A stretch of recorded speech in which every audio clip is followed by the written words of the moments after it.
Muy buenas noches a todos y todas, ¿qué tal? ¿Cómo estáis? Un placer saludaros. Soy Javier Echeverry, inversor profesional, trader y analista de mercados. Y esto es el cierre de Wall Street. ¿Que por qué os cuento esto? Porque quiero que viváis toda la actualidad de los mercados como lo hacemos los profesionales. Dentro cabecera.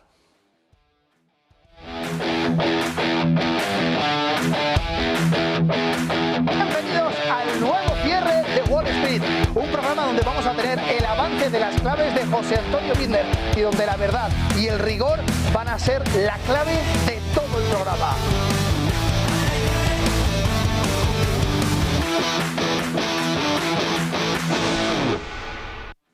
Pues en nuestro programa de hoy comenzaremos con un análisis sobre cómo el BCE impulsa los mercados. Seguiremos abordando en geopolítica la situación de Israel, la seguridad de Putin. En fin, en la parte económica tendremos un invitado de excepción para hablar sobre la inflación en Europa y la decisión de tipos de interés del BCE. Pero antes de esto vamos a poner el reloj. Quiero saber cuánto nos queda para cerrar Wall Street. A ver, compañeros, me pincháis ese reloj para ver cuánto nos falta.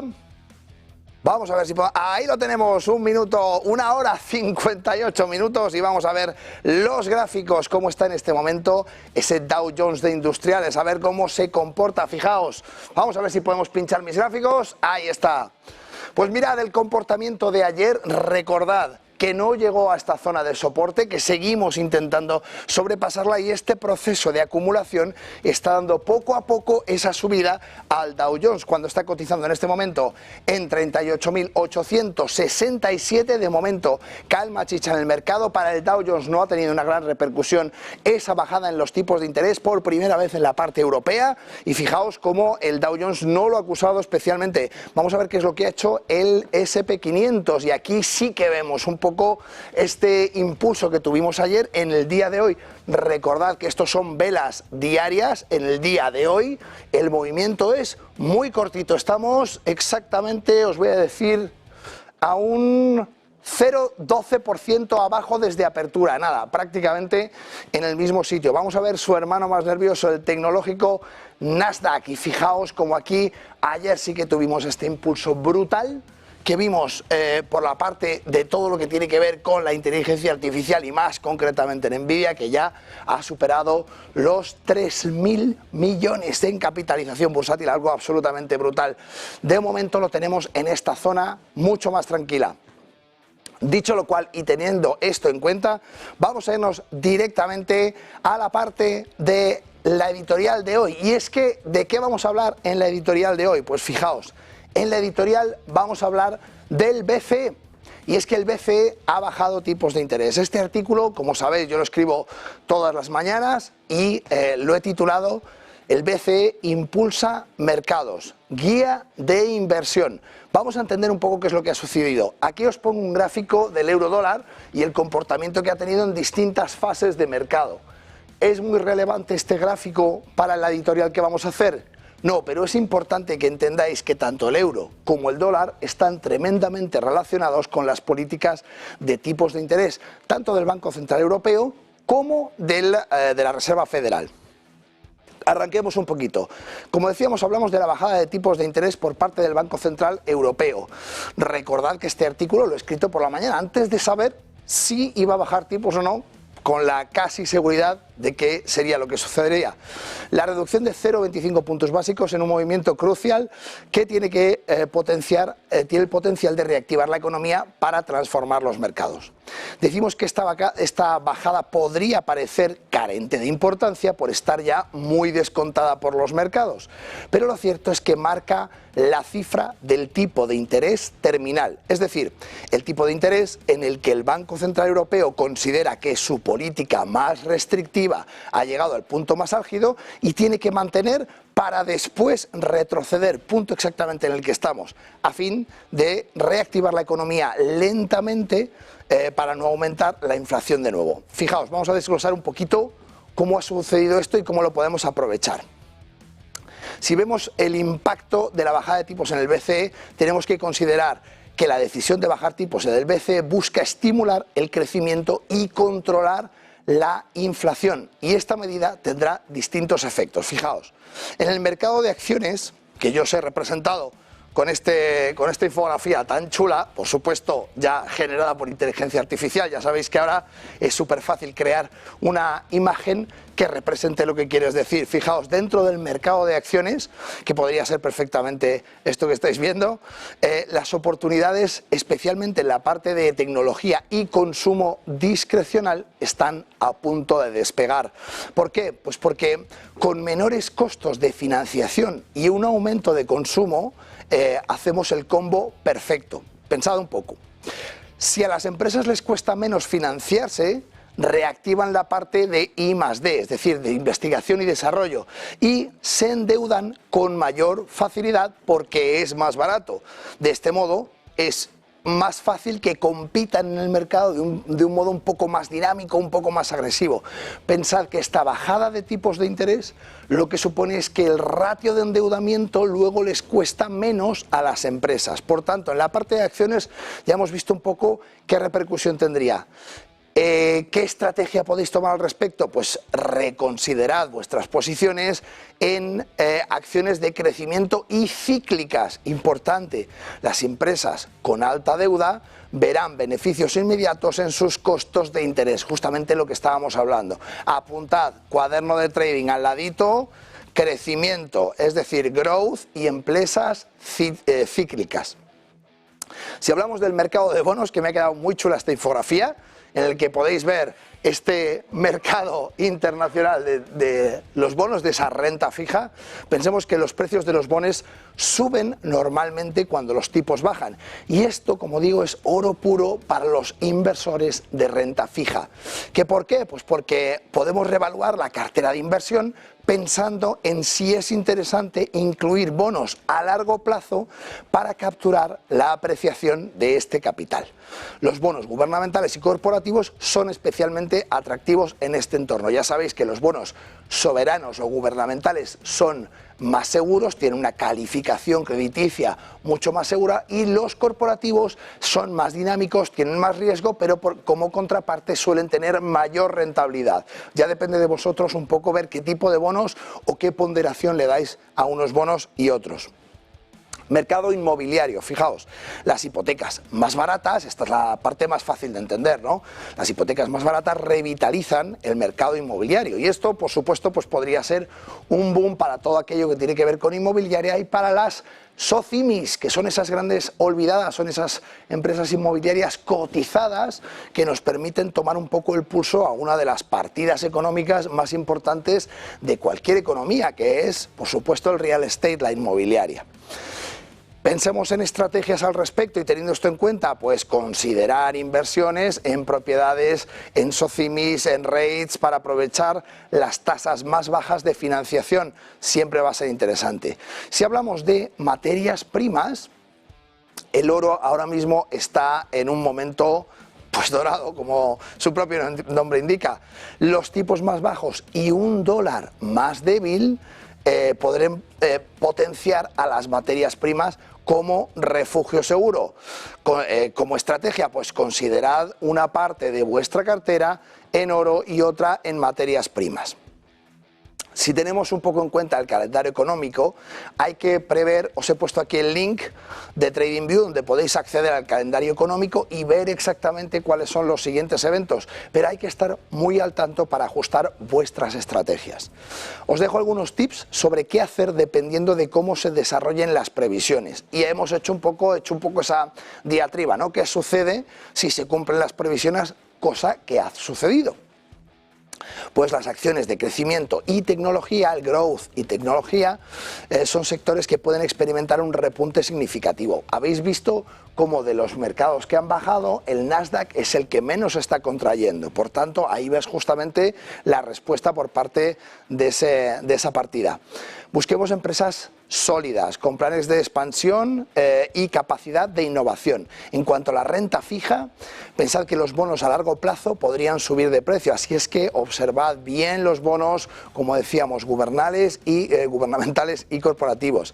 Real estate, lo hemos dicho ya, hipotecas más baratas estimulan el mercado inmobiliario, y pensad en SOCIMIs y REITs, que siempre es interesante. Materias primas, pues os he puesto aquí a todos los inversores corriendo a refugiarse en el mercado del oro, importantísimo, si se cumplen y si no se cumplen las previsiones. Lo único que cambiaría dentro de esta commodity es la ponderación, la cantidad de mi capital o de mi cartera que destino al oro.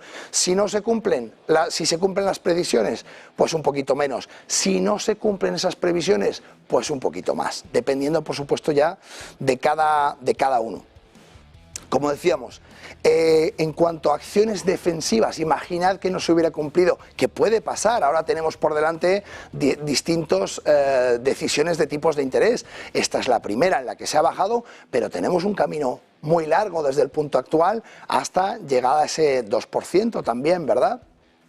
Y tener un poco esos costes de financiación mucho más abajo. Recordad que venimos de costes de financiación que han estado prácticamente gratuitos durante mucho tiempo y lógicamente eso no tiene sentido. No creo que volvamos a una economía similar, pero sí que tienen que bajar muy mucho desde el punto actual. Por tanto, si vemos que no se cumplen las expectativas como acciones defensivas, tenemos que considerar sectores como los públicos, salud, consumo básico, y este tipo de sectores suelen ser un poquito menos volátiles y por tanto nos ayudan a tener un comportamiento más defensivo. Cobertura con derivados, algo muy importante que se hace poco aquellos que no sois profesionales y que no tenéis una cartera profesional, que no sois clientes institucionales y que quizás estáis un poco embarcándoos en el mundo de la inversión. Considerad, tener en cuenta todo lo que tiene que ver con mercados de derivados, futuros, cualquier otro derivado es interesante para aplicar estrategias de cobertura o de hedging. Seguramente vais a escuchar esta palabra muy a menudo, hedging, cobertura en inglés, que nos sirve para cubrir una exposición que va en contra en un momento donde nuestras previsiones o no son acertadas en el tiempo o son directamente erróneas, ¿vale? Revaluación de bonos. Si los tipos no bajan como se esperaba, los bonos a corto plazo podrían ser más atractivos. Recordad que hablamos del corto plazo, ya que son menos sensibles a los cambios en las tasas de interés. Como conclusión, la bajada de tipos del BCE abre un abanico de oportunidades para los inversores. Mantente informado y ajusta tus estrategias de inversión para aprovechar al máximo ese entorno de tasas más bajas. Al final la clave será la diversificación, es lo que siempre decimos, es importantísimo ir a esa clave de diversificación y el monitoreo continuo y constante de los indicadores económicos nos va a dar la respuesta más rápida posible a los cambios de mercado. No sé si tú tenías un poco hecha esta misma fotografía o no, pero lo cierto es que es interesantísimo que vayas justamente a comprobar todos estos índices para poder reaccionar de manera adecuada. Del mismo modo, quédate aquí, nos vamos 2 minutos a publicidad. No, me dicen que ya está nuestro siguiente invitado aquí, así es que no os mováis, no vamos a publicidad, nos vamos directamente con Rafael Pampillón. Bienvenido, Rafael, buenas tardes. Hola, buenas tardes. Rafael, perdóname que te reciba con esta voz de trueno, pero no, me ha cogido el constipado y me ha tocado, así es que te pido disculpas de antemano. Que te mejores. Muchas gracias. Rafael Pampillón es un respetado catedrático de economía con una vasta experiencia en análisis macroeconómico y políticas económicas. Su trabajo en la Universidad CEU San Pablo ha contribuido significativamente al entendimiento de las dinámicas en economías globales. ¿Y qué vamos a comentar hoy con Rafael? Pues fijaos, vamos a hablar un poquito de actualidad macroeconómica global, del impacto de las políticas económicas recientes y sobre todo de perspectivas futuras. Rafael, cuéntanos un poco, haznos un resumen de la situación macroeconómica actual, que desde luego está calentita después de los acontecimientos que hemos visto. Sí, la verdad es que esta bajada de tipos de interés del Banco Central Europeo, pues con una actividad económica que está siendo más fuerte de lo que se pensaba. O sea que la actividad de las empresas de la eurozona, según los PMIs, pues estoy viendo aquí, pues España está en el compuesto 56.6, 52.2 Alemania, la eurozona por encima, Italia también, y la única que está por debajo de 50, que es lo que diferencia el crecimiento de la recesión es Francia. O sea que, bueno, yo creo que la economía europea se está recuperando de un estancamiento que todos dábamos como algo que no se podía evitar y que había que bajar tipos, y ahora los resultados económicos parecen mejores.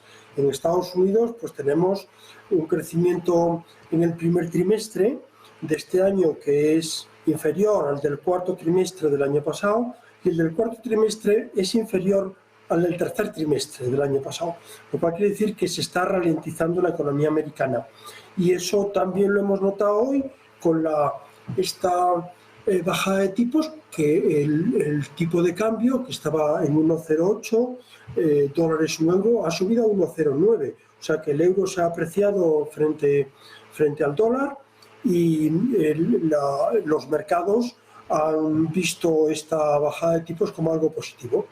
¿Va a seguir así la bajada de tipos? Pues ya sabemos que con una inflación que está en el 2,6 en la zona del euro, en el 3,6 en España, pues no se va a tocar no se va a tocar los tipos, supongo que hasta octubre, hasta la reunión del 17 de octubre. O sea que hay una reunión en julio que no, la de septiembre que yo creo que tampoco, y la de octubre. Hay una cosa positiva, el precio del petróleo. El precio del petróleo en 10 días ha pasado de 84 a 77 dólares barril. Y me preguntaba cuando estaba preparando un poco esto, que bueno, pues que son 7 dólares de caída en 10 días.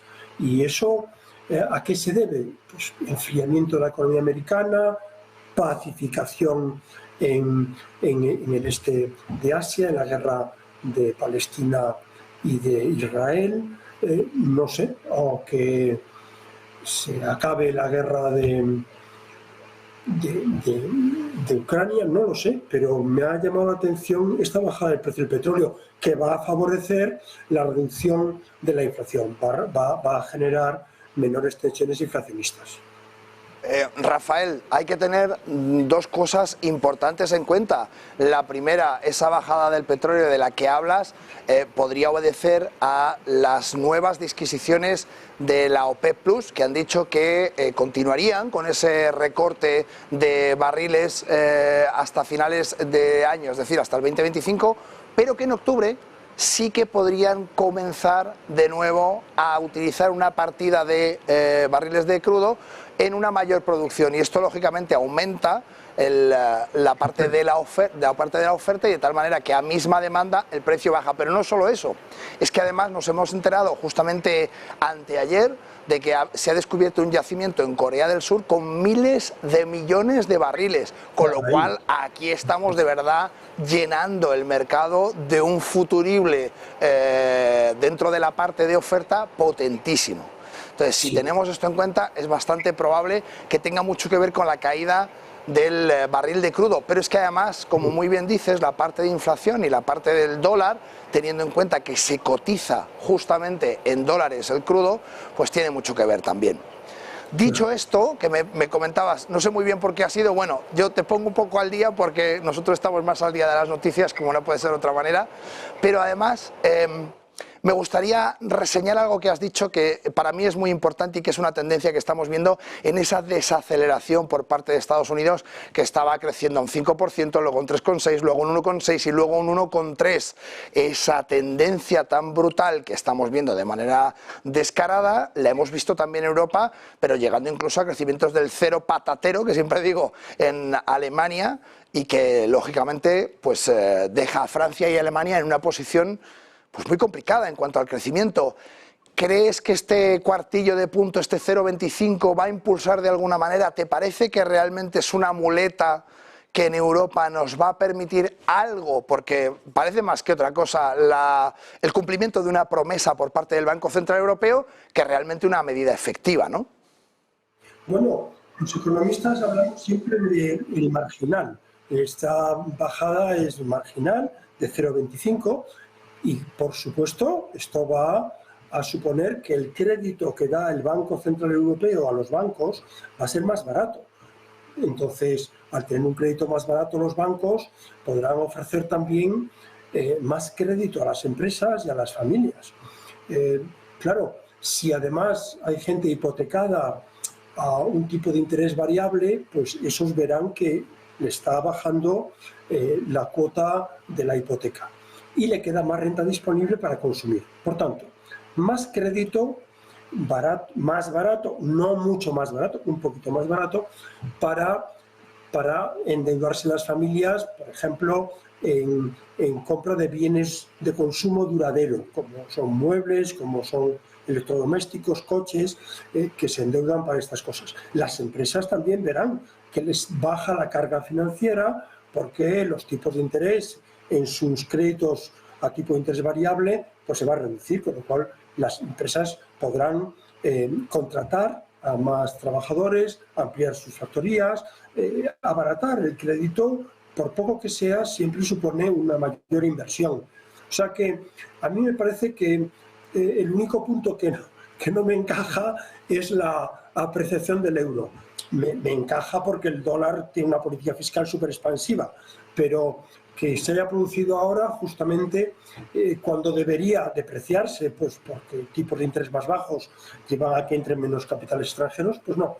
Lo que ha habido es una entrada de dinero a comprar bolsa y bonos y muebles en euros. O sea que yo veo que la situación de una bajada de tipos, aunque sea marginal, es positiva para el consumo, es positiva para la inversión, es positiva para el crecimiento económico, y si hay exceso de capacidad productiva que está sin utilizar, lo que se llama capacidad productiva ociosa, esta mayor demanda agregada, demanda de consumo y demanda de inversión, pues no puede generar más tensiones inflacionistas que las que ya tenemos, que son difíciles de rebajar. Esa última milla es complicada, bajar del 3 al 2, y ahí nos movemos, pues España en el 3,6 y la zona del euro en el 2,6.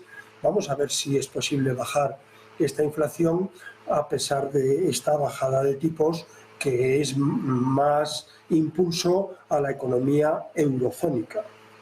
Pues Rafael, lo has explicado maravillosamente bien, se nota que eres catedrático de universidad y nos dejas las cosas súper claras. Pero a mí se me ocurre una pregunta que quizá estará en la mente de algunos de nuestros espectadores, y es que justamente, como muy bien has dicho, esa bajada de tipos de interés marginal que hace que el Banco Central preste a los bancos comerciales a un menor tipo de interés y por tanto más barato, ¿tienen obligación los bancos comerciales de trasladar eso luego a empresas y familias? ¿O por el contrario tienen total de libertad para no trasladar esa bajada y aumentar su margen de beneficio? Porque claro, si yo te hago, es decir, si mi coste de empresa como banco comercial decrece porque me prestan el dinero a un tipo inferior, yo tengo dos opciones: la repercuto al cliente y por tanto su coste de financiación también baja, o por el contrario, ensancho mis arcas y aumento el beneficio. Cuéntanos un poco, ¿es obligatorio que trasladen este tipo de políticas o por el contrario pueden decidir cada una de las entidades bancarias qué es lo que quieren hacer? No, tienen que decidir cada entidad bancaria lo que quiere hacer, o sea, hay libertad.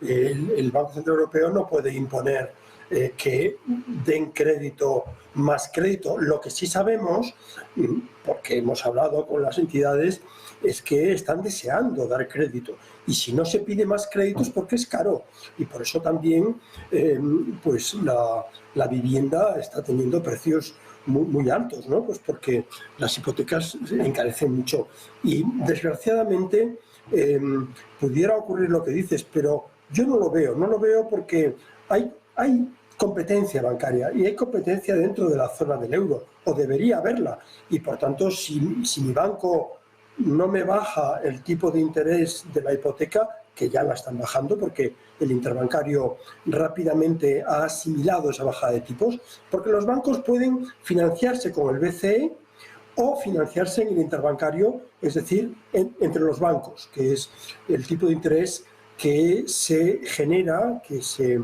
determina en los diversos préstamos y créditos y demandas de crédito de unos bancos con otros. El interbancario ya ha notado esta bajada de tipos, con lo cual ellos también tienen que bajar los tipos y quieren prestar lo que tienen en caja a otros bancos. En definitiva, que los bancos tienen libertad, pero que tengo una esperanza fundamentada más o menos en que eso va a suponer una reducción del coste financiero para las familias y para las empresas.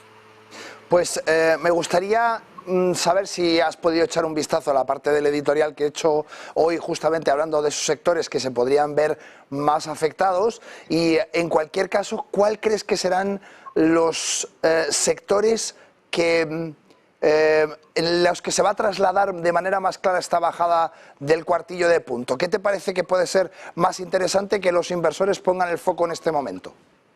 En los sectores más apalancados, lógicamente, los que tienen más deuda, estos verán que podrán emitir deuda a tipos más bajos y lógicamente, también el crédito bancario será a tipos más bajos. Supongo que el sector eléctrico es un sector muy endeudado y que se puede beneficiar. Lo que pasa con el sector eléctrico es que ahora tenemos un problema porque el impuesto sobre la electricidad estaba en el 0,5 en enero y entonces lo subieron al 2,5. Claro, todo ahora vamos a volver a la situación inicial antes de la inflación. Ya en junio ese impuesto sobre la electricidad sube al 5,2%, 5,5%. Y el IVA también va a empezar a subir en los productos de los alimentos. Vamos a ver qué pasa, pero yo creo que si hay más impuestos sobre la electricidad, pues el sector eléctrico lo sufrirá, lógicamente, porque el coste para las familias y las empresas pues aumentará y habrá menos demanda de electricidad. Lo que tiene que ver con el sector energético, ¿verdad, Rafael? Se ve muy afectado y desde luego eso afecta a la economía global de manera muy evidente. Dime un poco, bajo tu perspectiva, Rafael, ¿qué medidas deberían tomar los gobiernos para mitigar un poco esos efectos de la inflación que todavía siguen tan pegajosos, tan sticky, como dicen los americanos? Pues lo de siempre, que es introducir competencia. Cuanto más competencia haya, pues los precios bajan. Ahora tenemos un problema en el sector servicios, porque ahí es donde todavía suben los precios, porque son sectores protegidos de la competencia internacional. Es decir, el corte de pelo, pues yo no voy a cortar el pelo a Portugal porque sea más barato. Es decir, que los servicios de un país son servicios menos expuestos a la competencia. En cambio, los bienes sí que han bajado, sí que incluso no crecen los precios en las mercancías, en los bienes transables, ¿no? que están expuestos al comercio internacional. Entonces, a mí me parece que los salarios, pues ha dicho la gobernadora del Banco Central Europeo que los salarios son una fuente, porque han subido mucho, claro, han subido un 4,7% en el último trimestre, en los últimos 4 meses. Claro, es una subida anual muy potente y eso repercute en costes. Es decir, ¿qué debemos hacer? Pues hombre, si mantenemos el precio del petróleo bajo, mejor. Si mantenemos los servicios sin que suban los precios, pues ayudaremos a que la inflación se vaya reduciendo. Y el transporte marítimo no podemos hacer nada, pero ahí también hay un cuello de botella por la sequía en el Canal de Panamá y por la dificultad de pasar por el Canal de Suez. O sea que, vamos a ver, yo creo que a mí me parece que no. Por ejemplo, en España, el gobierno está a otras cosas y la oposición también. Es decir, a mí me parece que la productividad, que ha salido hoy noticias de productividad, de que España está mal en productividad, eso es fundamental, porque la productividad mejora la capacidad de las empresas para producir bienes y servicios a costes más bajos, aumenta la rentabilidad, la productividad hace que aumente el empleo y las cotizaciones sociales lógicamente se puedan pagar mejor y mantener el sistema de pensiones. La productividad es la base para que la economía funcione. Que el gobierno esté pendiente de ese asunto, hoy nos ha llamado la atención, yo creo que ha sido la OCDE, y que debemos mejorar la productividad porque estamos por debajo de la media de la zona del euro y de la Unión Europea. Rafael, me encanta que llames la atención sobre la productividad. Al final, cuando hablamos de subidas de salarios, cuando hablamos de ese aumento del coste para las empresas, lo que nos estamos dejando siempre fuera es la parte de la productividad. En España llevamos muchísimos años con una productividad malísima con respecto al resto de Europa y no se toca ese tema. Me parece interesantísimo que lo haya sacado. Gracias a la inteligencia artificial eso lo podríamos mejorar muy bien y creo que quizá nos están haciendo todas las medidas necesarias para que toda la ciudadanía sea consciente que la inteligencia artificial y otras herramientas deben ayudarnos a incrementar esa productividad, puesto que los salarios han subido y puesto que el coste de empresa se ha encarecido y por tanto hay algo que no cuadra si no mejoramos la productividad. Increíble, nos quedamos sin tiempo, estaría hablando contigo horas, Rafael, siempre es un placer. Gracias por acompañarnos hoy. Gracias a vosotros. Pues nosotros nos vamos a publicidad, pero vamos después de la publicidad con la parte geopolítica que para qué os lo cuento, quietos ahí todo el mundo, no os mováis porque vais a alucinar con la parte de geopolítica.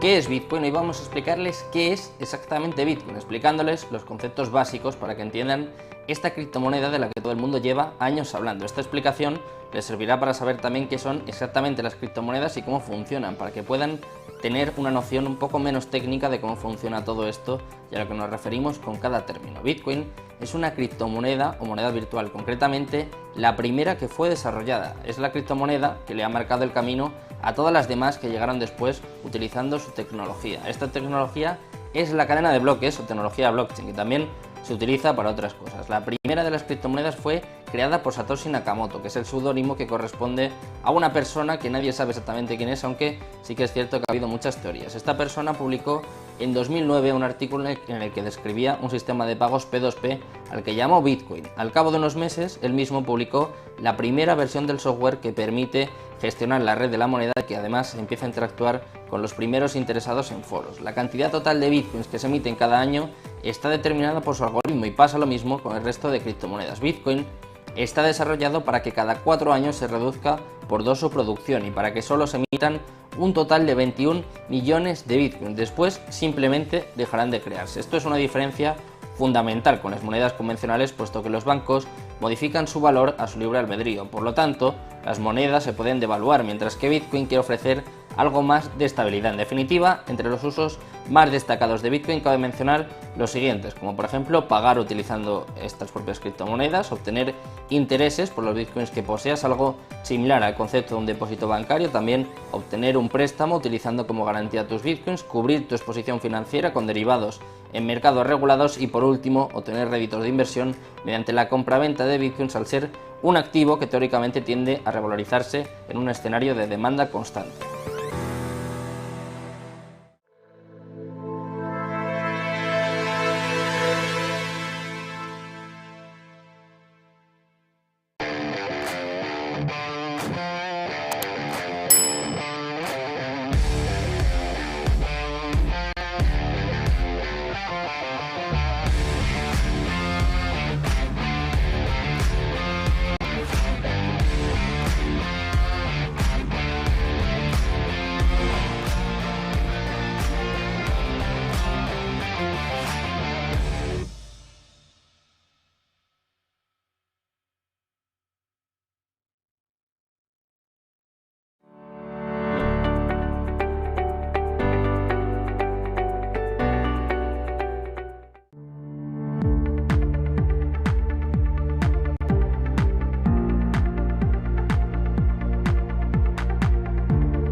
Pues cuando os digo que tenemos entrevistones, que lo tenemos, y es que tenemos hoy aquí al señor Javier Castro, que es corresponsal de guerra, periodista, comentarista geopolítico y 50.000 cosas más. Bienvenido, Javier, ¿qué tal? Permítame, namaskar, maestro, Namaste a la audiencia del planeta Tierra, saludo típico hindú, indio.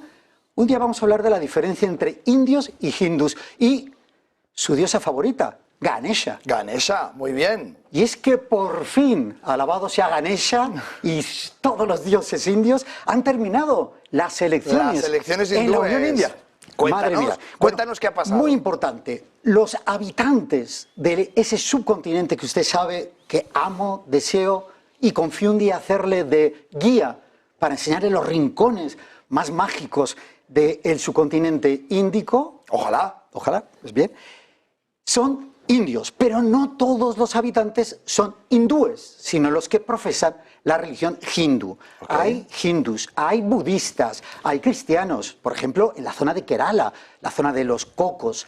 Hay musulmanes. Eso ha jugado un papel muy importante a la hora de tener el ganador que ya tenemos 44 días después. Han pasado 44 días. ¿Ha habido muertos como en México? Sí, ha habido muertos también, pero por otra razón. 10 funcionarios de calor, más de 50 grados de temperatura en la Unión India, en estados como el de Gujarat, Kerala o, por ejemplo, en el Nuevo Delhi o en Mumbai, Bombay. ¿Quién ha ganado? Pues yo creo que está claro que una vez más, tercer mandato para Narendra Modi. ¿Pero qué ha pasado? Y cuidado. Javier, izquierdas, derechas, para el que no conozca, ¿qué significa Narendra Modi? Muy buena esa pregunta, porque Narendra Modi, su partido es el Bharatiya Janata Party, es un partido muy centrado en la religión. Ajá. De ahí que hoy nos visite Ganesha y de ahí que he comenzado diciendo que equívocamente a veces nos referimos a los indios, que son pieles rojas,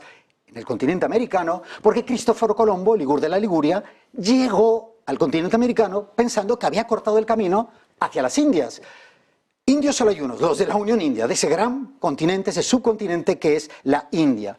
Tenemos esas religiones. Bueno, pues Narendra Modi, muy listo, dijo, ¿dónde hay más cantidad de votos esperando la ayuda gubernamental? Cuidado, es ya su tercer mandato. Estamos hablando del país más poblado del mundo, 1.400 millones de almas. El sorpaso a China se lo dio el año pasado. ¿Sí? Estamos hablando de la quinta economía más importante del mundo. Solo 100 millones más, nada más. Nada más. Estamos hablando de un país BRICS. Bien, con el lema, olvídate de tu casta y apuesta por tu religión, vótame. Bueno, pues esa frase mágica ha hecho que Narendra Modi se alce con el poder. Precisamente cuando hablamos de castas, podemos preguntarnos, ¿pero las castas siguen funcionando en la Unión India? Sí, absolutamente. Y evidentemente cada 2/3 partes de los habitantes de la Unión India pertenecen a castas bajas. Yo la primera vez tenemos un montón de temas de actualidad, córteme que me enrollo, así que voy directamente al grano. La primera vez que fue hace ya casi 20 años, el Dalai Lama en Sikkim, allí en Darjeeling, la tierra de los tés, me dio la oportunidad de hacerle una entrevista. Para entonces estaba en Antena 3 Televisión. Cuando yo llegué allí, que aproveché también ir a Calcuta y conocer a Teresa de Calcuta, la India era paupérrima. La última India que yo visité hace 2 años, nada tiene que ver. Todo el mundo con su móvil, moderna, quinta potencia económica, pero las castas siguen existiendo. Su pregunta muy acertada, es un partido de centro, pero muy hindú, muy hinduista. ¿Qué ha pasado? Pues que yo hoy voy a tener que marcar ese teléfono que usted a las 8 en punto, al planeta Tierra, hora peninsular, desde donde emitimos, desde el Reino de España. Centro Europea. Gracias. Voy a marcarlo y voy a decir, por favor, don Javier, ¿me puede dar usted el Sensex 30, que es la bolsa de Mumbai, de Bombay? ¿Y me puede dar usted el Nifty 50, que es la bolsa de Nueva Delhi? Que lo tengo en pantalla, chicos, si sois tan amables, ponéis el Nifty 50, que lo tengo justamente en pantalla, porque yo sabía que me lo ibas a pedir, y sabes que además sigo muy de cerca la India, tanto el Nifty como el Sensex. En lo que lo vamos viendo. Lo tenemos ahí justamente, fíjate, ahora mismo puedes observarlo tú ahí, Javier. Muy bien.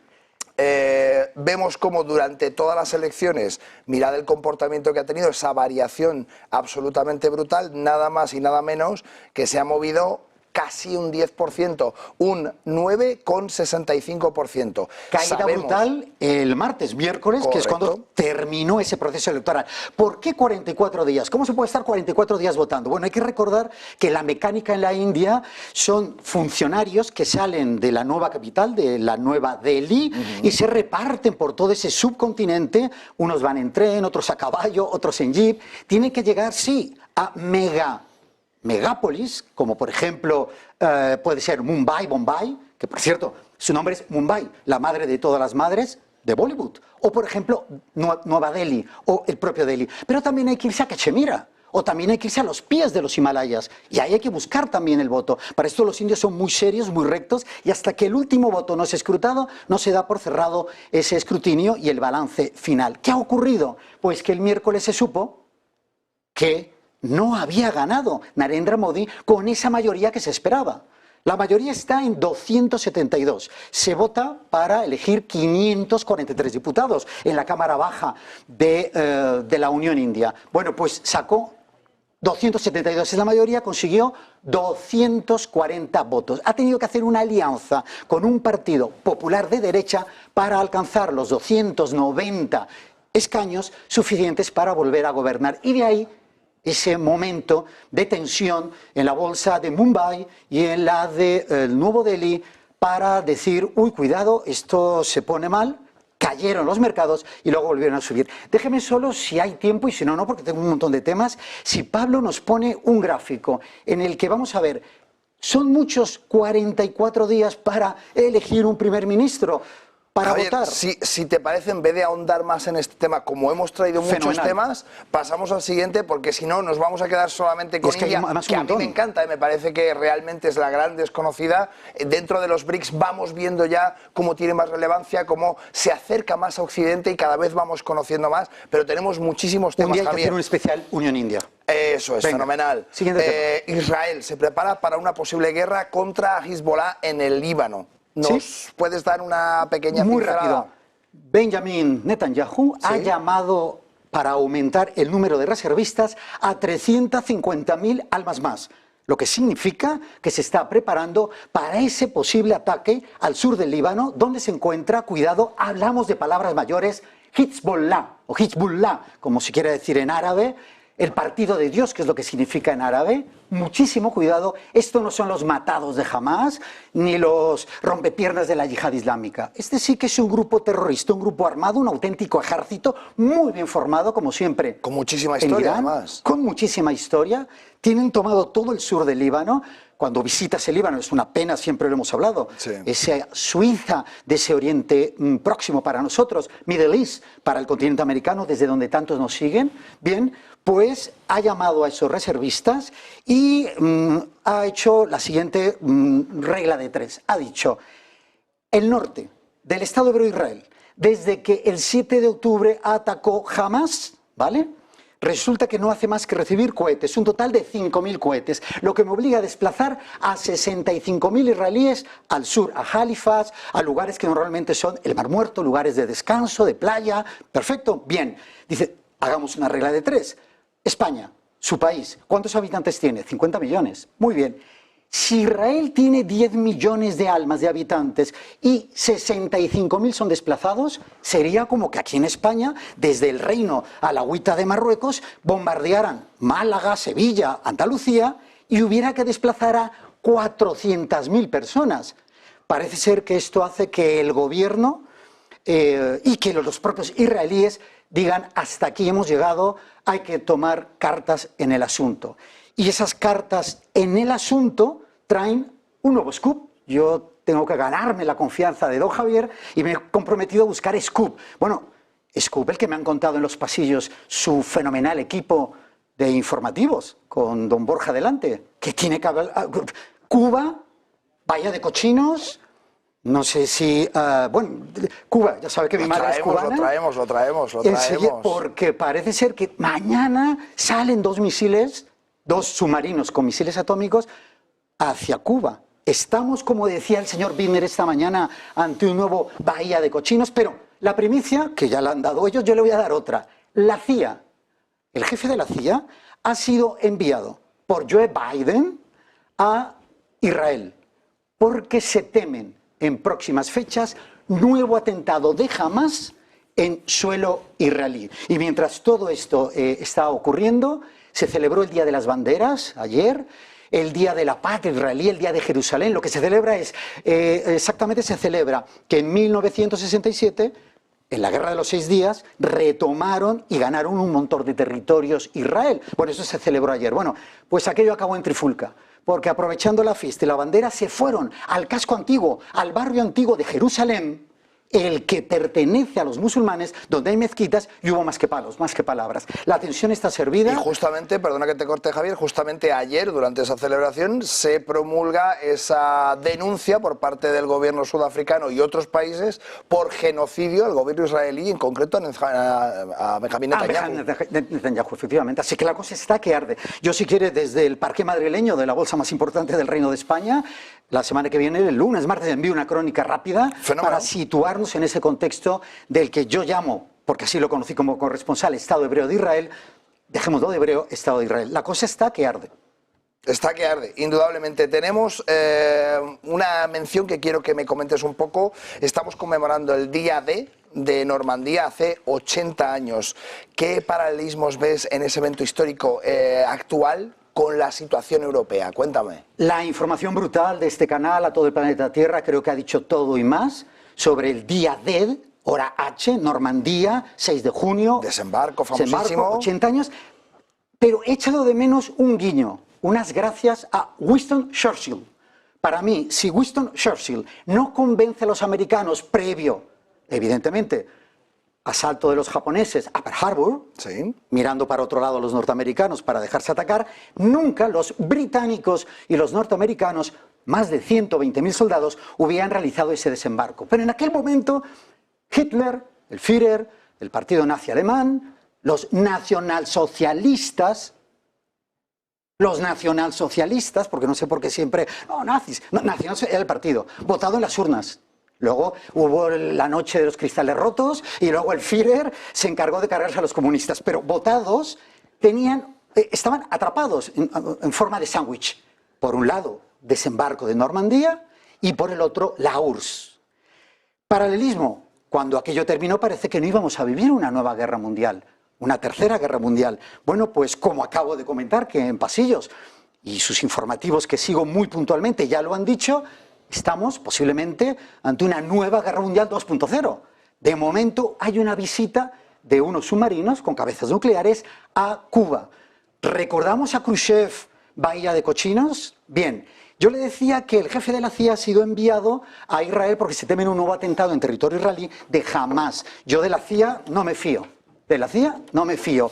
Recuerdo que la CIA intervino en Irán y lo hizo fatal, en Guatemala, también en Cuba, en Bahía de Cochinos. Cuidado con esas intervenciones de la CIA, pero Bahía de Cochinos nos puede retrotraer a otro tiempo cuando aquellos misiles son detectados por esos aviones al sacar las fotos y darse cuenta que apuntaban a Washington, D.C., a New York, a ciudades importantísimas. Paralelismo, ¿cuál es? Podemos estar nuevamente ante ese momento de Cuba. Hoy se celebra ese Día D, se esperaba la paz, peace of the world, paz en el mundo, y resulta que fíjese en qué entorno estamos. Ayer me encantó usted en su retransmisión de ese foro económico de San Petersburgo que le echa el pulso al de Davos.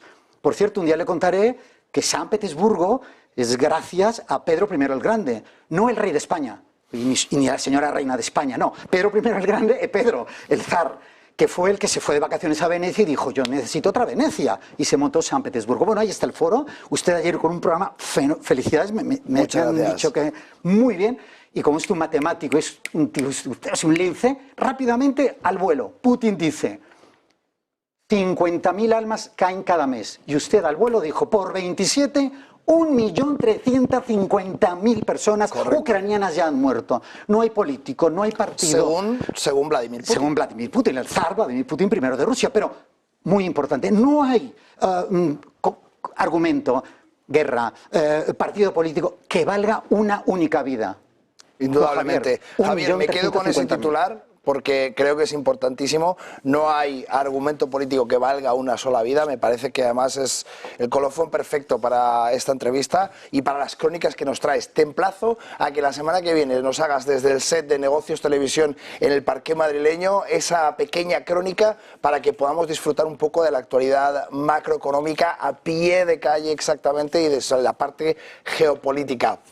No me quiero ir sin que me cuentes un poco cómo ves tú el tema geopolítico en Estados Unidos, porque si hablamos de polaridad y si hablamos de guerras y si hablamos de situación, tenemos que recordar lo que decía Jamie Dimon estos días atrás y lo que se han hecho eco muchos otros economistas que nos hablaban justamente de esa polarización en Estados Unidos que podría incluso desembocar en una guerra civil, por tal y como están los distintos partidos políticos. Tenemos a Joe Biden, que ayer justamente contaba un poco cuál era esa política dentro de su programa electoral, cuál era la política de fronteras, qué es lo que quería hacer, y vimos cómo hubo un momento donde, bueno, pues perdió absolutamente el norte, no sabía muy bien en dónde se encontraba o qué es lo que sucedía. La verdad es que a mí me dejó impactado el vídeo, lo retransmitimos justamente aquí en el cierre de Wall Street, y tenemos por otra parte a Trump, que la polaridad es justamente la opuesta, Javier. Sí. La mujer de Barack Hussein Obama podría valernos, por ejemplo, ¿no? La mujer de William Jefferson Clinton podría valernos también como candidata. ¿No hay otro candidato? Bien, antes de contestarle, quiero pedir a la Europa que nos sigue que por favor el domingo vayan a votar, que es muy importante hacer uso de la democracia, que vayan a votar los españolitos como usted, ¿vale? Pueden ir ustedes a votar para que los ocupas de la Moncloa, los Kirchner de Tetuán, desalojen la Moncloa. Bien, pero para eso no hay que ir a votar. Hay que votar por Europa porque Europa se juega mucho en esas votaciones. Yo estoy sorprendido. Trump, Joe Biden, a cada cual peor. Ganó Claudia Sheinbaum. Claudia Sheinbaum, felicidades México, votaron los jóvenes, sobre todo las mujeres. Un día hablaremos de la herencia de AMLO a Claudia Sheinbaum, que la que le espera asesinatos, narcoestado, feminicidios, o sea, la que le espera. ¿Ganó Claudia Sheinbaum porque yo quería votar a Claudia Sheinbaum o Xochitl Gálvez, por ejemplo? ¿Gana que el fin de semana El Salvador hace la toma de poder de nuevo presidente de El Salvador porque de verdad es el mejor? ¿Milei de verdad es el mejor? Tenemos a Trump y tenemos a Joe Biden. ¿Cómo nos someten a tener que elegir entre uno y otro candidato? Los políticos van a lo suyo, nosotros los pobres ciudadanos que nos den, y la respuesta sería, no hay otros candidatos y me veo obligado a tener que votar.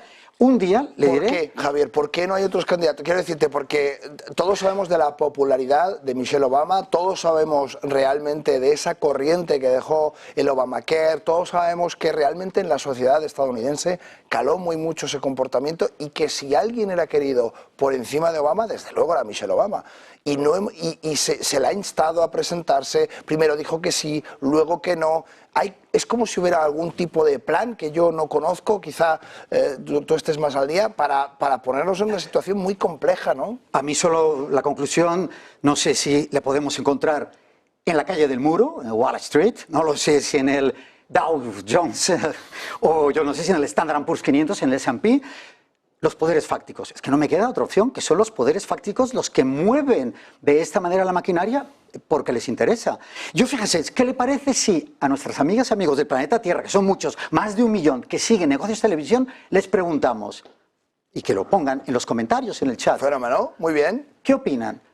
Más de 1.300.000 seguidores registrados en Negocios Televisión, pues es una buena pregunta, desde luego, para todos aquellos que queráis dejar los comentarios en YouTube, en esa réplica que hacemos de la emisión de Negocios Televisión a través de YouTube, podéis dejarla. Y la pregunta sería, ¿los gobiernos nos obligan a tener que elegir lo mejor entre lo peor? ¿Cómo es posible que no tengamos dónde elegir entre lo mejor, lo mejor? Yo dejaría esa pregunta y animaría a a todos nuestros espectadores, televidentes y seguidores de las redes sociales que desde ahora mismo digan, pues es verdad, pues no, yo elijo al mejor, no, yo tengo que elegir.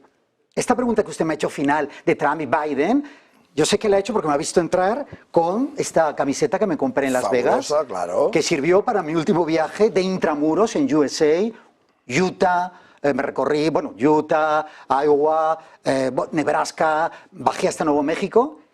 Todos los latinoamericanos, hispanoparlantes, que me veían, hombre, España, Real Madrid, campeón del mundo, el mejor equipo, y acabábamos hablando de política, ¿qué cree que me decían? Que van a votar a Trump. Que Joe Biden no les gustaba, que no querían más inmigrantes ilegales, que ellos habían venido, que habían currado, que se habían hecho estadounidenses y que no querían que vinieran de Centroamérica y del sur a quitarles su puesto de trabajo. Así que cuidado con los populismos y con lo que desde aquí podemos ver de una manera diferente a la que se ve allí. Desde luego, es curioso este fenómeno en Estados Unidos, donde muchísima inmigración que está durante años de manera ilegal, cuando consiguen la ciudadanía en Estados Unidos, esa green card, de que por fin ni siquiera muchos de ellos son ciudadanos, sino que simplemente regularizan su situación, se vuelven completamente radicales hacia la inmigración. Pero no se imaginan los discursos que me daban, ¿eh? Sí, sí. En un restaurante, el mesero, como lo llaman allí, en un hotel, en la recepción, otros periodistas, sí, sí.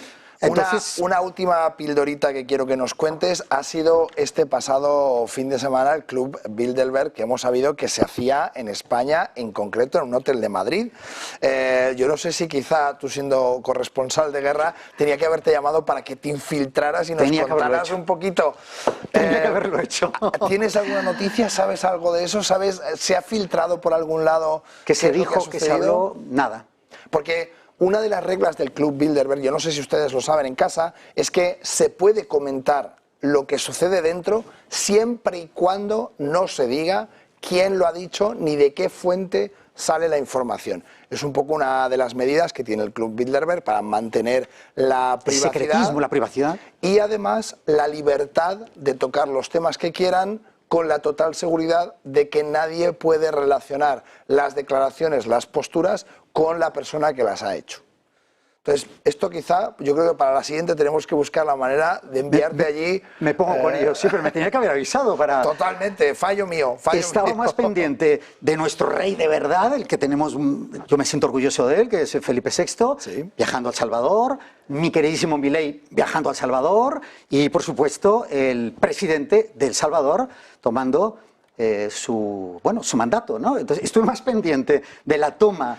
30 segundos sobre ese viaje, Javier, que nos tenemos que ir, pero no me quiero quedar sin un comentario tuyo de ese viaje del rey, de Milei, de lo que está pasando en Salvador y de ese cambio tan brutal que se está haciendo. Fíjese, es que es algo curiosísimo, ¿verdad? Llevábamos una racha de que los oficialistas, los candidatos oficialistas se la pegaban, pero viendo lo que está pasando en Colombia, Chile, Brasil, uno dice, hombre, México ha roto. La verdad, nuestras amigas y amigos de los Estados Unidos mexicanos son unos maestros en la política, les encanta la política, la geopolítica, opinar, hablar, deshablar, ellos más que nadie. No sé cómo es posible que al final se hayan decantado por el continuismo de AMLO, pero lo cierto es que esa es la decisión que han tomado, ya digo, sobre todo mujeres y gente joven. Recordemos algo muy importante, los políticos que se están moviendo en redes sociales, AMLO lo hacía muy bien con sus mañaneras, no sé si siguen, de lunes a viernes, el presidente de El Salvador, se me ha ido el nombre del presidente de El Salvador, mira que he hecho... Nayib Bukele, moviendo Bitcoin para el pueblo, moviendo redes sociales. Las redes sociales están haciendo que el voto del joven se decante para quien mueve bien esas redes sociales. Hablaremos, y te lo dejo ahí así encima de la mesa porque es que nos tenemos que ir, hablaremos de esos bonos soberanos Vulcano. Te lo dejo ahí, hablando de Nayib Bukele, te lo dejo ahí para que tomes nota porque eso sí que es un tema chulo. Y yo tengo una pregunta para usted, me la tiene que contestar. Cuarto de punto recorta el BCE. ¿Eso lo hace porque tenemos que ir a las urnas? Mis labios están sellados. Nos vamos a publicidad, no os mováis de ahí porque volvemos en 2 minutos.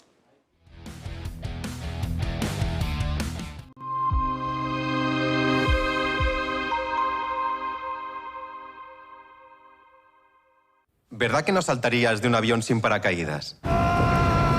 Entonces, ¿por qué alquilas tu inmueble sin garantizar el cobro? Con el nuevo servicio Garantía Indefinida SEAC, tienes garantizado el cobro del alquiler puntualmente. Defensa jurídica, daños por vandalismo y protección antiocupas. Alquila tranquilo, SEAC responde.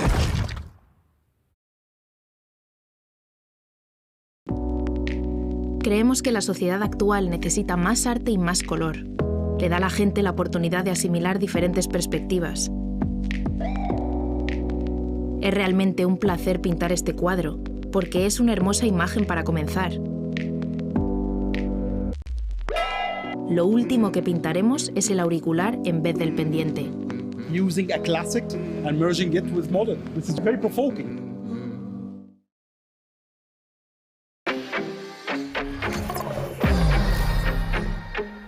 ¿Quieres invertir en bolsa? Déjame enseñarte algo.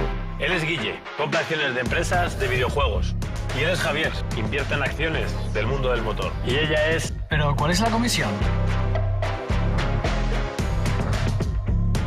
0 comisión. Abre tu cuenta de cliente totalmente online, invierte en acciones y fondos cotizados sin comisiones hasta 100.000 euros al mes. ¿Y tú? ¿En qué vas a invertir?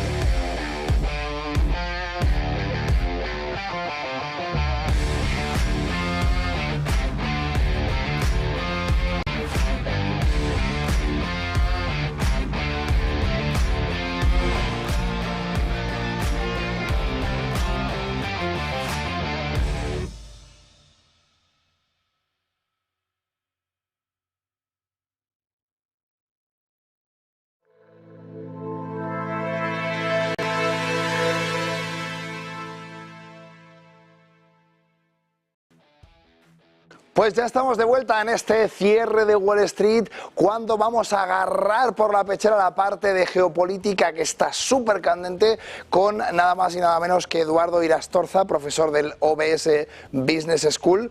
Y es que, Eduardo, muchísimas gracias por estar hoy con nosotros. Pues un placer, como siempre. Gracias, Eduardo. Pues ya los que no conozcáis a Eduardo os haré una pequeña bio, pero vamos, su amplia experiencia en el análisis de conflictos internacionales e implicaciones económicas le otorga una visión profunda de los eventos actuales y es una de las voces más autorizadas para hablar de geopolítica. Vamos a hablar, si te parece, Eduardo, de Cuba en concreto, que confirma la llegada en una semana de esos 3 barcos y un submarino nuclear ruso a las costas cubanas. Cuéntanos, ¿qué sabes de esto? Pues bueno, es un hecho que esos barcos ya están en el Caribe y esto pues traduce en una amenaza potencial para sobre todo Europa. ¿Por qué? Pues porque Estados Unidos es nuestro principal proveedor de gas licuado y petróleo. Si a esto sumamos que muchos países seguimos comprando las energías a Rusia a pesar de tantas y tantas cortapisas que les hemos puesto, pues nos pone en una situación difícil. En realidad hay 2 lecturas, la lectura geopolítica y la lectura militar. La lectura geopolítica sería, se podría resumir en una frase: ¿qué tal te sienta Estados Unidos tener armas poderosas en tus fronteras prácticamente, ¿no? Realmente eso es lo que está viviendo Rusia en estos momentos con esos misiles de medio y largo alcance que están prometiendo darles y que tal vez ya estén instalados ahí. Al menos esos cohetes pues ya estarán en las naves francesas que han ido al Mar Negro para dar cobertura a Ucrania. Bueno, pues ellos mandan sus barcos. Eso en clave geopolítica. En clave militar, pues habla de una potencial respuesta en otros frentes. Por ejemplo, pensemos en la Guayana, pensemos en los apoyos que puede encontrar en otras naciones del Caribe, como puede ser Venezuela. Pensemos en las enormes reservas de petróleo que hay en esa zona costera del Caribe. Pensemos en el apoyo que puede dar a las a las antiguas colonias hoy territorios de ultramar tanto de Reino Unido como de Francia, ¿no? Ya hemos visto la situación que en el Pacífico se ha creado y tan compleja para Francia. Es decir, cuando pensemos en un contragolpe de Rusia no debemos pensar únicamente en el escenario europeo, sino que nos pueden apretar por muchas partes. Churchill decía en la Segunda Guerra Mundial que solamente le vio realmente los cuernos al demonio y a la derrota cuando los submarinos alemanes amenazaban los suministros a Europa. Europa se puede quedar desuministrada de armamento, de energías y de muchos otros componentes.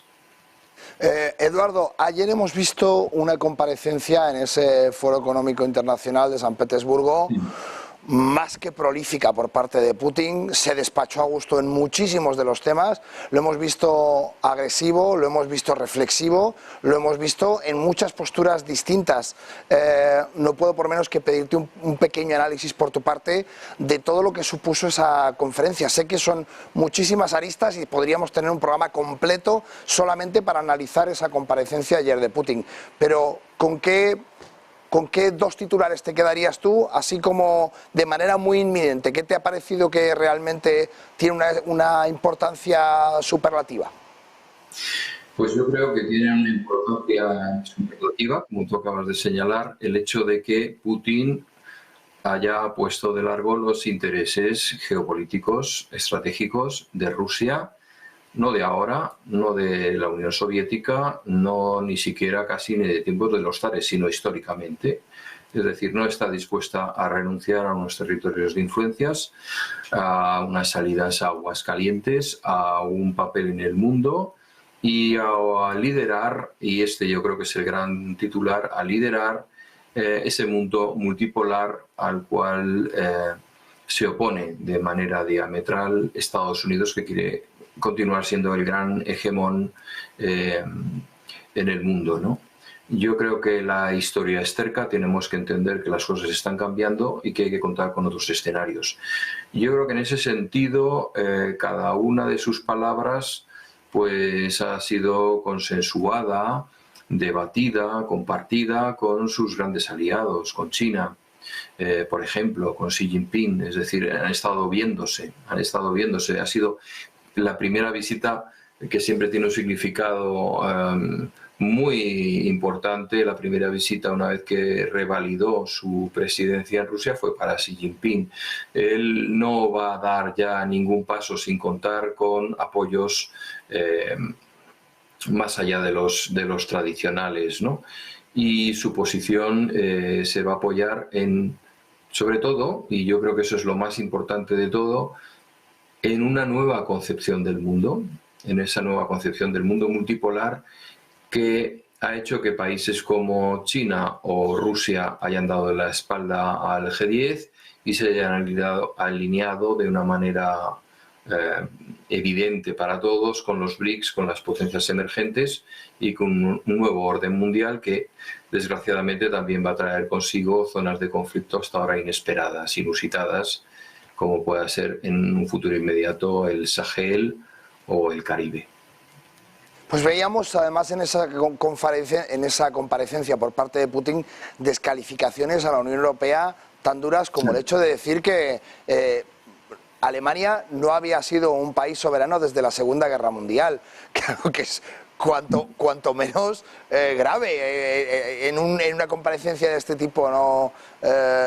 Ante todo el mundo prácticamente pendiente, ¿no? Pero lo que sí que hemos visto es que ese escenario multipolar del que tú nos hablas y que evidentemente cada vez es más plausible por todo el mundo, se me antoja un poco difícil a la hora de construir un bloque de BRICS económicamente hablando. ¿Cómo te parece que los BRICS podrían estructurarse? Porque claro, en principio se hablaba del rublo digital, luego del yuan digital, una moneda única para todos los BRICS, pero claro, las economías son verdaderamente muy distintas y por tanto unificarlo sería muy complicado. Hemos visto las pruebas que ha hecho China en concreto, diciéndole a Rusia que pusiera su rublo digital a funcionar, a ver qué tal con esos bloqueos, que ha sido un auténtico fiasco, y los chinos, que son muy listos, se han quedado quietecitos, no se han jugado su yuan digital y siguen guardándose esa carta bajo la manga. Tenemos un montón de economías distintas con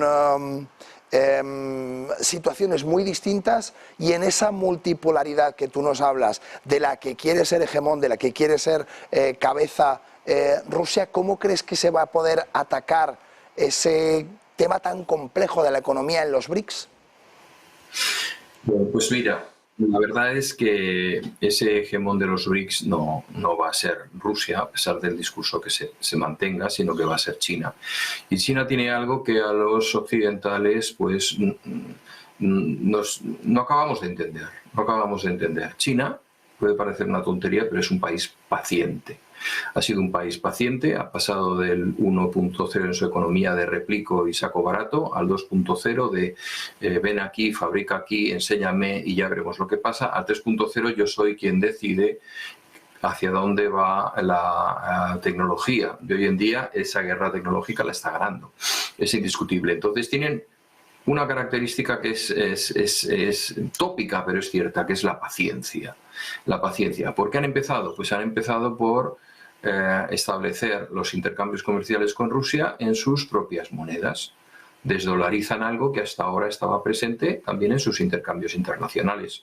China, no lo olvidemos, tiene en dólares una cantidad tan exorbitante que si la sacase al mercado probablemente la economía de Occidente colapsaría. Por otro lado, China está también invirtiendo y muchísimo en comprar oro. Qué curioso, ¿no? Cómo sube el oro. Es decir, al final sabe, es consciente de que una divisa internacional tiene que estar respaldada y el oro ha sido siempre el respaldo, ¿no? Hoy en día sus reservas de oro se han multiplicado y se siguen multiplicando porque está apostando por ello. Yo creo que su interés no está tanto por el rublo digital ni por el yuan digital como por el ¿quieres hacer negocios conmigo? Me vas a pagar en mi moneda y yo te voy a pagar en la tuya lo que te compre. Y así poco a poco, pacientemente, como buenos chinos, pues acabarán, un día nos levantaremos y descubriremos que hay una enorme cantidad de países, sobre todo los emergentes, sobre todo los latinoamericanos, que establecerán sus transacciones. ¿En qué moneda? No será en dólares, eso sí es seguro. Al final, si algo hemos comentado en infinidad de ocasiones es que esa compra exacerbada por parte de China de oro no es casual, no puede serlo, y desde luego, si algo hacen muy bien es ser jugadores de largo plazo, cosa que en Occidente no sabemos hacer, y por tanto juegan con esa grandísima ventaja. Ya desde 2015 empezaron a colonizar África a pie de mina y a comprar directamente a pie de mina en todos los aeropuertos principales de Ghana, Guinea, Conakry. Tenías representantes del gobierno chino comprando directamente allí oro, y esto es algo que se ha incrementado muchísimo. Además hemos visto cómo desde 2018-2020 han comenzado a crear tank farm, tanquerías para el crudo extrapesado, ese crudo que no caduca, no se estropea tan rápido como los crudos con APIs más ligeros, y por tanto no solamente están haciendo acopio de esa parte de oro, que no tenemos muy claro si es para respaldar un yuan digital, una moneda digital, o simplemente para respaldar su economía, sino que además tenemos ese juego de largo plazo en el que cuando el crudo bajó de manera brutal, ellos ya tenían tanquerías nuevas que podían llenar con crudo extrapesado, para cuando les venga bien añadir esas naftas y esos APIs más ligeros y convertirlo en combustible, ¿no? Sí, no solamente sus carburantes.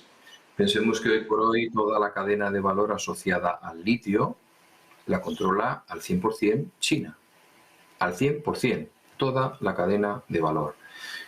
No hay batería que funcione sin litio. Ya simplemente con esto pues hace que lo pensemos. Yo creo que es una de las razones por las cuales compañías como Volkswagen han dicho vamos a dejar de fabricar coches eléctricos porque me parece a mí que a lo mejor no tenemos las baterías que necesitamos, ¿no?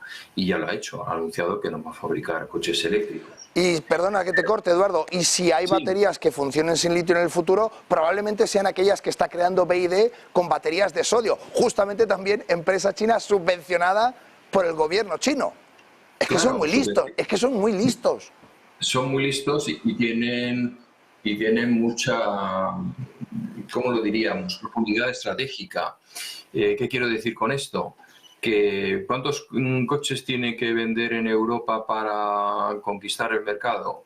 50 millones, 10 millones, 20 millones, bueno, pero si va a vender 400, 500 millones en China, tiene un público cautivo. O sea, a veces pensamos en China, los chinos, 1.500 millones, sí, pero 500 millones de ellos son de clase media equiparable a la europea.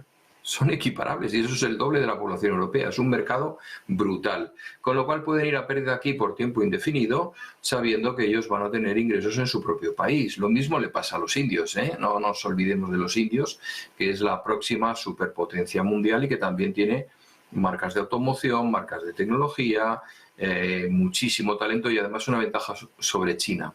¿Sabes cuál es? El idioma. Ellos hablan inglés. Los chinos tienen el problema de tener un idioma invendible en el extranjero. De ahí que estén desarrollando con tantísimo interés esas aplicaciones de traducción simultánea, ¿no? Porque realmente ese es su hándicap. Cuando hablábamos de paciencia, mira, hay un ejercicio muy fácil para entender esto y es abrir un pasaporte chino. Verás que hay un plano del mar de la China meridional y un montón de, ellos lo llaman perlas, ¿no? de puntos que definen su zona de influencia, porque un almirante hace muchos siglos lo recorrió aquello y consideran que aquello es suyo y la China meridional es suya y bueno, pues será cuestión de 10, 20, 30 años, pero será suyo. La inversión que han hecho en el caso del comercio marítimo ha sido tremendo, ha sido tremendo y bueno, pues han construido puertos, por ejemplo, en Pakistán a fondo perdido para que sus barcos recalen ahí y el petróleo pues se pueda trasladar ya por tierra perfectamente desde Pakistán hacia sus fronteras, ¿no? Es decir, en un mundo electoralista como el nuestro, que cada 4 años, e incluso cada menos, ¿no? Porque hay crisis de gobierno en multitud de países, cambia todo su concepto geopolítico. En España somos, yo creo que los grandes maestros de esto, ¿no? De pensar una cosa un día y al día siguiente lo contrario. Los chinos no, los chinos se marcan un objetivo y es cuestión de tiempo que lo saquen. ¿Por qué? Porque saben que en lo esencial no va a cambiar absolutamente nada. Tienen, y perdón por el maquiavelismo, pero todas las ventajas de un régimen intervencionista y todas las ventajas de un régimen de capitalismo salvaje. Con lo cual, con eso es muy difícil de competir. Quizá, Eduardo, la única pinchada en hueso que ha hecho China ha sido la parte de real estate con Evergrande. Ese aperturismo que ha hecho China a la occidental no le ha ido bien. Han querido copiar el modelo occidental de aperturismo en la parte de inmobiliaria y lo han hecho tan mal que al final ha tenido que intervenir el gobierno, despiezar Evergrande y venderla como han podido, porque evidentemente engloba un cerro de millones en los que muchos fondos internacionales estaban invertidos en Evergrande. No solamente esa inflación, esa caída por parte de Evergrande ha afectado a China, sino que ha afectado a gran parte del mundo. El MSCI World y muchísimos índices y muchísimos fondos estaban invertidos en Evergrande porque era un gigante brutal donde al principio parecía un poco difícil que se equivocaran, ¿no? Quizá esa adopción de la manera occidental les ha servido como lección para seguir trabajando como trabajan ellos, que lo hacen muy bien. Teniendo esto en cuenta, y hemos comentado muchas veces que India era un país puente entre Oriente y Occidente, ahora empezamos a hablar de ese país bisagra, y tú nos acabas de decir con muy buen criterio que ya ha dejado de ser un país puente, sino que empieza a ser una potencia muy importante después de estas últimas elecciones. Estamos viendo que el Nifty, el Sensex, todas las empresas hindúes están verdaderamente explotando. ¿Cuál te parece que puede ser el papel de India dentro de este juego, teniendo en cuenta, y ya te enlazo con una cosa más, ese nuevo yacimiento que hemos visto en Corea del Sur con miles de millones de barriles de crudo, que va a ver cómo se disputa eso, porque es un nuevo jugador que aparece en Oriente, dentro del mercado de los hidrocarburos, con un país como India, que era una bisagra y ahora es potencia, y con China tratando de jugar a largo plazo. Se me hace un poco difícil hacer la foto, ¿no? Bueno, sí, pero no del todo. y voy a tratar de explicarlo. India tiene la posibilidad de convertirse en ese estado bisagra que ocupe el lugar que en su momento ocupó Europa. Europa tenía todas las papeletas para ser el tercero en discordia que se aprovechara de lo mejor de los dos mundos, del mundo occidental y del mundo oriental. Esa posición ya la ha perdido, esa posición ya la ha ocupado India y no la va a soltar. Pero me vas a permitir que haga una pequeña referencia a la crisis inmobiliaria que he señalado en China, porque la crisis inmobiliaria en China nos enseña muchas cosas. Voy a contarlo muy rápidamente, una ecuación. Es decir, el fracaso fue a la occidental y la solución está siendo a la oriental. ¿Por qué fue a la occidental el fracaso? Pues fue resultado de que Xi Jinping decidió unificar absolutamente todos los ingresos, impuestos, etcétera, es decir, más Estado, menos provincias. Las provincias respondieron a eso poniendo suelo barato, desarrollando inmobiliarias. Ahí se metieron los fondos internacionales, europeos, norteamericanos, etcétera, ya que ello explotó. Pero vino la solución china, y la solución china fue justo lo contrario de lo que se hace aquí. Encargó a aquellos bancos que se habían hecho cargo de la deuda de las inmobiliarias a los mejores bancos, a los que habían funcionado, que se hicieran cargo de los bancos pequeños, que se hicieran los bancos que habían fracasado o grandes bancos que habían fracasado y resolviesen el problema. Contaría con el apoyo a aquellos que lo habían hecho bien. ¿A qué eso no suena occidental? Aquí damos ayudas a quien realmente se mete en problemas, no a quien lo hace bien, ¿no? Con lo cual eso fue muy esclarecedor. Respecto al petróleo en Corea del Sur, pues es lo que le faltaba. Es lo que le faltaba.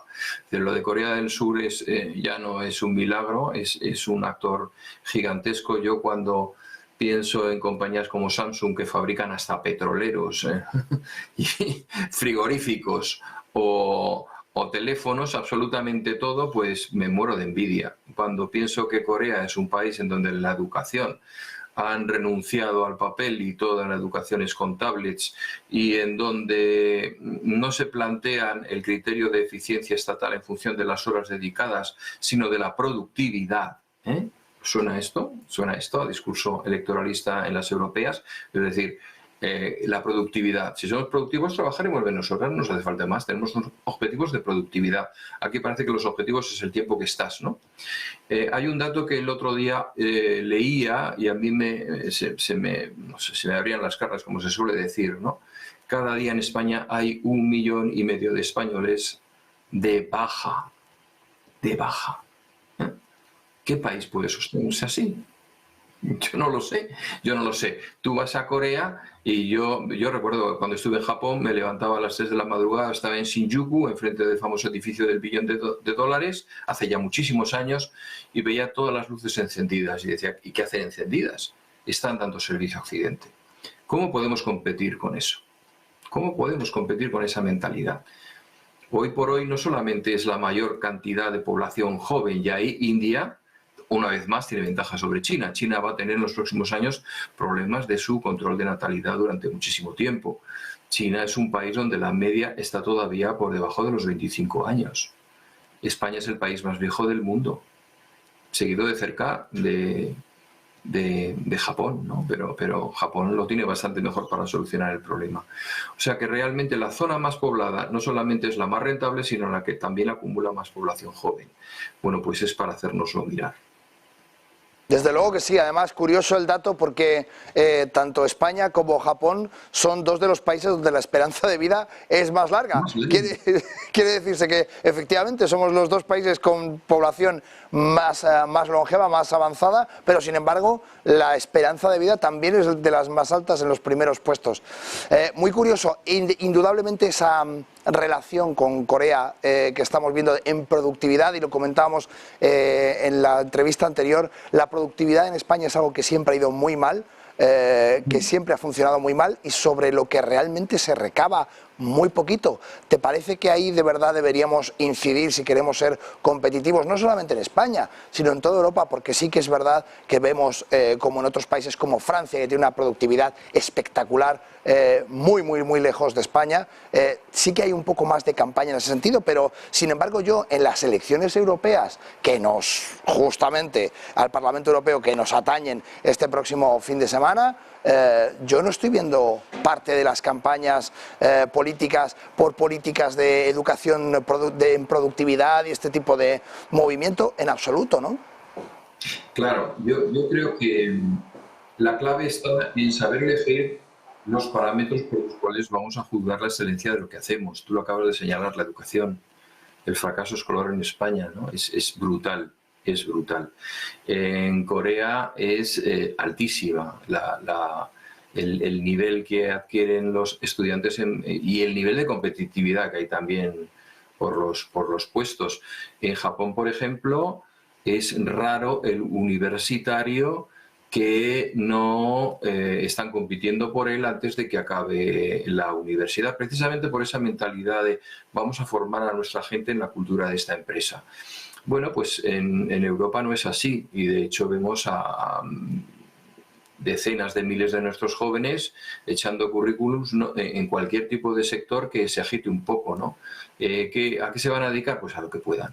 Entonces esto es inquietante. Si tuviéramos un parámetro que fuera la eficiencia educativa, otro parámetro que fuera la productividad, otro parámetro que fuera la inversión en I+D+I, otro parámetro que fuese el nivel de digitalización de nuestras empresas y nos dejásemos de tonterías como poner cuotas en función de el color de pelo o los gustos musicales, por poner un ejemplo que no hiera a nadie, y pusiésemos a las personas más potentes en los puestos más potentes, pues nos quitaríamos un montón de problemas. Si algo está claro es que en Europa lo que nos gusta es legislar y estamos escuchando muchísimo sobre todo lo que tiene que ver con blockchain, todo lo que tiene que ver con inteligencia artificial y no hacemos inteligencia artificial en Europa, de tal manera que ¿por qué queremos legislar algo que no hacemos? Y cuando además utilizamos como arma arrojadiza para decir, oigan, cuidado, que les va a quitar el empleo, cuando justamente la inteligencia artificial generativa podría crear muchísimo más empleo en términos de productividad. Claro, es así, pero bueno, ese es el drama de Europa. Su tecnología se la compra China, la energía se la compra a Estados Unidos y su mano de obra de futuro pues tendrá que buscarla también en otros continentes. Lo ideal es que nos tomásemos en serio la formación de esas personas que van a mantener las pensiones de una de las poblaciones más envejecidas del mundo, como hemos señalado antes. Pues Eduardo, ayer se reía Putin de nosotros por esa estrategia tan ridícula, según él, de comprar energía 3 veces más cara, pudiéndolo hacer así, simplemente para fastidiar al vecino. Y lo decía de una manera preclara que a mí me chocó bastante, ¿no? El hecho de ver a Putin diciendo, oigan, ustedes sabrán, ustedes están dando un tiro en el pie por querer fastidiar a Rusia, pagan la energía 3 veces más caro. Nosotros les seguimos vendiendo gas, pero si queremos, dejamos de hacerlo. Claro, es que es tan obvio. Es obvio, y no hace falta citar a Putin, más que concitar a Napoleón, ¿no? Napoleón decía aquello de no distraigas al enemigo cuando se confunde. Bueno, yo creo que es lo que está haciendo. Totalmente. Pues Eduardo, muchísimas gracias. Me quedaría una hora más charlando contigo porque es un auténtico placer. Explicas fenomenal, se nota que eres profesor y dejas los conceptos muy claros. Un honor tenerte hoy con nosotros y espero poder repetir la entrevista en los próximos días porque es súper interesante. Un placer para mí también. Gracias. Saludos a tu audiencia. Gracias, muy amable Eduardo. Pues nosotros nos vamos a publicidad, 2 minutitos, pero antes, manita derecha, recordad que tenemos ese videoconsultorio en el 609-075-552 y que además, dentro de ese consultorio, podéis pedirnos lo que os dé la gana. Hoy vamos a hacer cambios, vamos a introducir algunas cositas que quiero que os quedéis aquí para verlos. Que estáis fuera de España, no pasa nada, 0034 o más 34 y nos enviáis las consultas. Por YouTube también las vamos a recoger. Quietos ahí, que vienen cambios.